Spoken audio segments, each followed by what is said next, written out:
안녕하세요. 정신을 깨워주는 글로벌 리더들의 북토크 정글북 시간입니다. 이번 주제 도서는 김인숙, 이선영 공저의 가장 작은 자를 위한 약속입니다. 책 표지와 제목이 참 예쁘다고 느꼈었는데요. 발표해준 학생들의 목소리도 참 차분하고 상냥한 느낌이었습니다. 교실 현장에서 바로바로 청중의 의견을 듣고 발표 내용을 정리해서 능숙하게 진행하는 모습이 참 인상적이었습니다. 어떤 발표인지 바로 들어보도록 하겠습니다.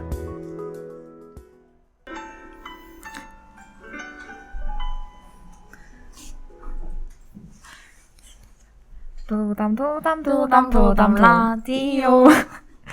안녕하세요. 저희는 도담 라디오의 진행을 맡은 이채미, 장소영입니다.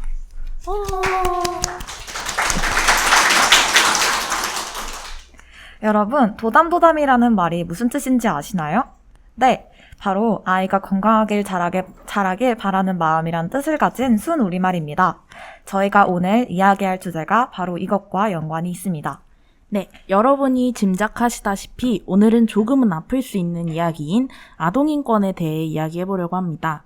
그래도 우리 주위의 이야기다라고 생각하고 아동인권에 대한 이야기에 귀 기울여 주셨으면 좋겠습니다.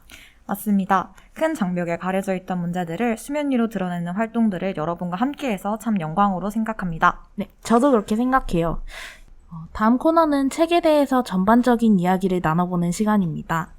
이 시간에는 주제를 하나 정하고 여러분들과 함께 토론을 하는 활동을 주로 하는 북적북적 책방학관 코너를 진행할 것이고, 마지막으로 특별기획 도담 우리 모두 괜찮아요를 끝으로 라디오를 마무리 지을 계획입니다. 특별 기획이라니 벌써부터 설레네요. 그럼 이제 바로 다음 코너인 책방학관으로 넘어가 보겠습니다.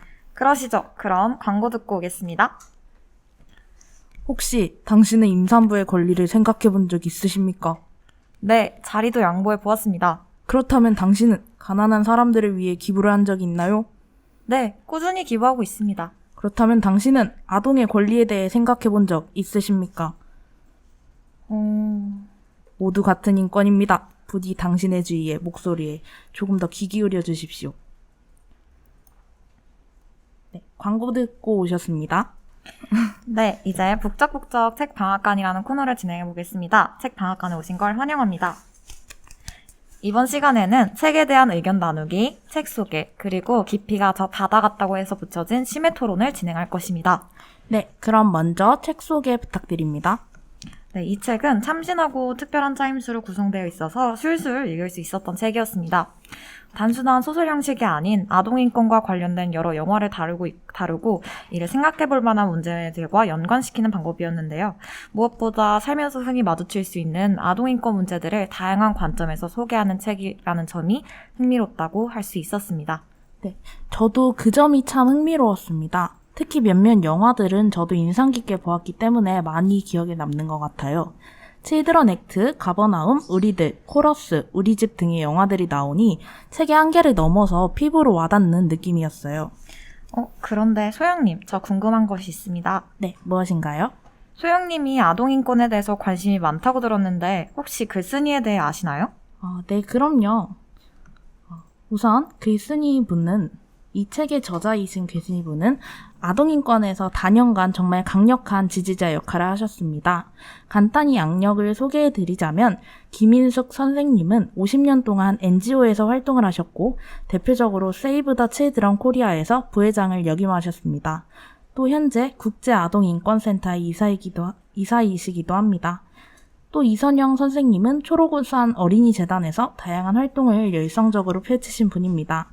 대표적으로 어린이 병원비 국자 보상운동, UN 아동권리협약 아동보고서를 발간하신 것이 있습니다.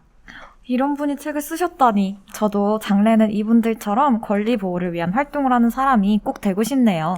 우리 모두 노력해서 멋진 꿈을 이루자고요. 네, 그러면 다음으로는 기억에 남는 구절을 소개하는 활동을 하겠습니다. 이 코너에서는 인상 깊었던 구절과 그 이유에 대해서 이야기해 보도록 하겠습니다. 네, 제가 가장 인상 깊었던 구절은 차별이 만연한 세상 속에 살면서 아이들이 있는 곳만 청정구역일 수 없다라는 구절이었습니다. 참 많은 것을 뒤돌아보게 하는 한 문장이었습니다.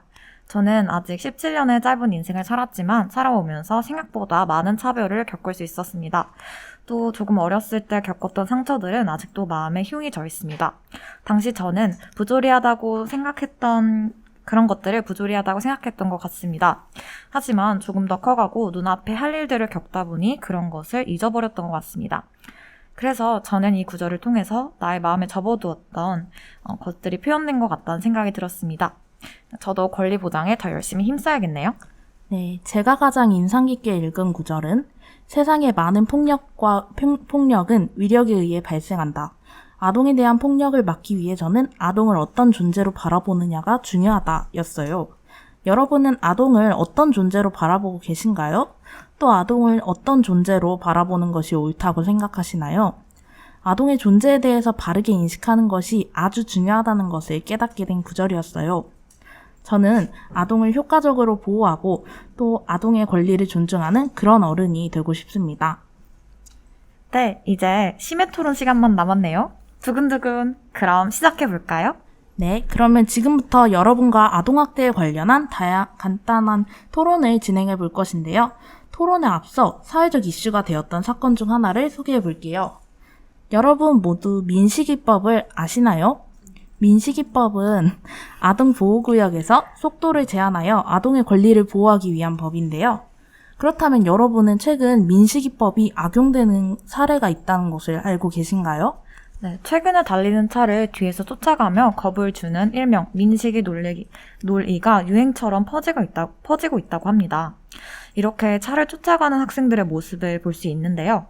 우리는 여기서 과연 아동이 보호받아야 하는 존재가 맞는가 생각해 볼 필요가 있는 것 같아요. 그래서 오늘 여러분과 토론할 주제는 바로 아동은 미성숙해서 보호가 필요한 존재인가, 보호받아야 하는 존재로 여겨지며 미성숙해진 것일까입니다. 여러분 생각은 어떠신가요? 소영님은 어떻게 생각하세요? 저는 최근에는 아동이 과도하게 보호받아야 하는 존재로 여겨지고 있기도 한 것 같아요.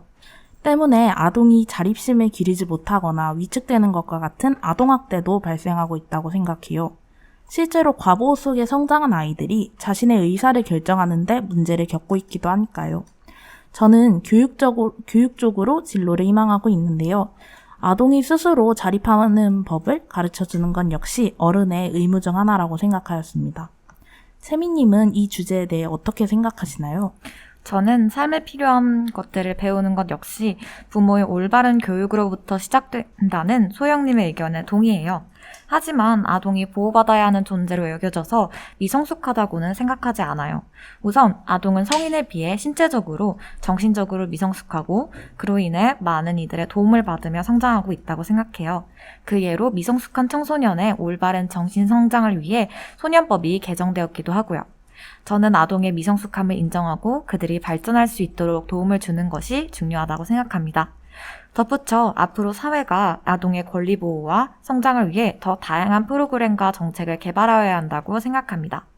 저도 아동의 정신적 성장을 돕는 정책과 과보호로 인한 아동학대의 예방을 위한 다양한 정책이 사회의 여러 측면에서 만들어졌으면 좋겠습니다. 그럼 여기 계신 우리 방청객 여러분 중 토론 주제와 관련하여 의견을 들어보는 시간을 가지도록 할게요. 의견이 있으신 분 얘기해 주실 수 있을까요? 보호받아야 된다고 여겨지면서 미성숙해진 거라고 생각합니다.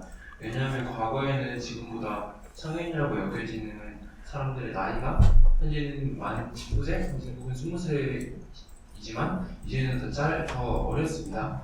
그래서 그때에 비해 지금의 청소년 혹은 아동들이 더 미성숙하고 범죄를 더 많이 저지르는 이런 뉴터링이 자주하는 모습을 보이는 것 같아서 미성숙하고 보호받아야 된다는 존재로 여겨지기 때문에 실제로 그런 변화하는 것이라고 생각합니다. 네. 방청객분의 의견을 들어보니 아동에 대한 정의가 확실히 내려질 필요가 있다고 생각해요. 아동에 대한 정의가 세계의 모든 사람마다 다르기 때문에 우리는 아동을 어디까지 인식해야 하고 어떤 아동이 미성숙한지에 대해서 상의해 볼 필요가 있는 것 같습니다. 네. 혹시 또 다른 의견 있으신가요? 네. 네, 말씀해 주세요. 네, 저는 아동은 미성숙해서 보호가 필요한 존재라고 생각을 하는데요.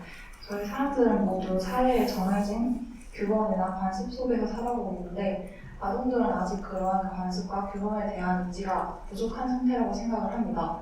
그렇기 때문에 미성숙해서 보호가 필요한 존재라고 바라보았고요. 하지만 아까 다른 학생분이 말씀해 주신 것처럼 그런 인지가 한계되는 과정까지의 시기를 어디까지로 규정하느냐, 아동의 정의를 어디까지로 바라보느냐가 중요한 문제가 될 것 같다고 생각하였습니다.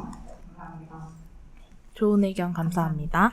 네, 이러한 이러한 주제에 대해서 우리 모두가 정말 많이 생각해 보아야 한다고 생각을 해요. 특히 아동의 정의에 대해서는 아까 나왔다시피 조금 더 심도 깊은 토의가 필요한 지점이라고 생각합니다. 네, 그러면 혹시 마지막으로 한 의견만 더 받을 건데 있으신가요? 네. 아동은 보호받아지면서 미성숙해진 것이라고 할 수 있습니다. 하지만 보호도 필요하다고 생각합니다. 아동이 잘못을 저질렀을 때 아동이니까라는 이유로 여러 제도들이 아동들을 보호해주고 있는데 그래서 아동들은 이 제도들을 믿고 아무 행동이나 하는 경향이 있을 수 있고 하지만 이와 반대로 또 규칙을 잘 지키고 잘하는 행동들이 있는 아동이 있는데 어떤 경우일수록 정말 잘못을 저지르고 싶지 않았지만 어쩔 수 없이 이상한 미로에 빠져서 잘못을 저질렀을 때 보호도 필요하다고 생각합니다. 지금까지 방청객 분들의 정말 재밌고 참신한 의견을 들어보았는데요. 그럼 저희는 이제 마무리 시간으로 넘어가 보도록 할게요. 네, 이번 코너는 도담, 토닥, 괜찮아요입니다. 이번 라디오를 진행하면서 느꼈던 점과 생각해볼 점을 던져주면 되는 시간입니다. 그럼 소영님 먼저 하실까요? 네, 우선 저는 라디오를 진행하면서 제가 아동 인권에 대해서 깊게 생각해보지 않았던 것 같아요. 저는 아동 인권에 관심이 많다고 생각하였는데 아동 인권을 더 다양한 범위에서 탐구해볼 필요가 있다는 것을 알게 되었어요. 그리고 아까 토론에서 나온 이야기처럼 아동에 대한 어떠한 인식이 옳은 것인지 그에 대한 판단이 굉장히 중요한 것 같습니다. 이에 대해 국제사회의 협력이 필요하다고 생각하였습니다. 그럼 채미님은 어떻게 생각하셨나요? 저는 꿈이 국제공무원인데요. 이 국제공무원이라는 거는, 이라는 직업은 사람들의 인권에 대해 다루고 또 이것을 개선시키기 위한, 일을 하는 사람들입니다. 그렇기 때문에 저는 보통, 좀 성인의, 인권이나 아니면 다른 분야 인권에 대해서만 생각을 했었는데, 오늘 아동 인권을 이 시간을 통해서 알아보게 되면서 굉장히, 뜻깊은 경험이었다고 할 수 있을 것 같습니다. 또한 아까 토론 시간에 나왔었던 여러 가지 의견들을 들으면서 저도 많은 생각들을 해볼 수 있었던 지점인 것 같아요. 네. 여러분 오늘 저희와 함께 아동인권에 대해서 이야기해보셨는데 어떠셨나요? 아동인권이라는 주제는 어쩌면 쉽게 느껴질 수 있지만 사실 굉장히 어려운 주제인 것 같습니다. 네, 아동인권에 대해서 저 역시 더 많은 관심을 가지고 싶어요. 이 라디오에 함께 해주신 여러분도 아동인권에 더 관심을 가져주시길 부탁드려요. 그러면 저희는 여기서 인사드리겠습니다. 도담 라디오에 참여해주셔서 감사합니다.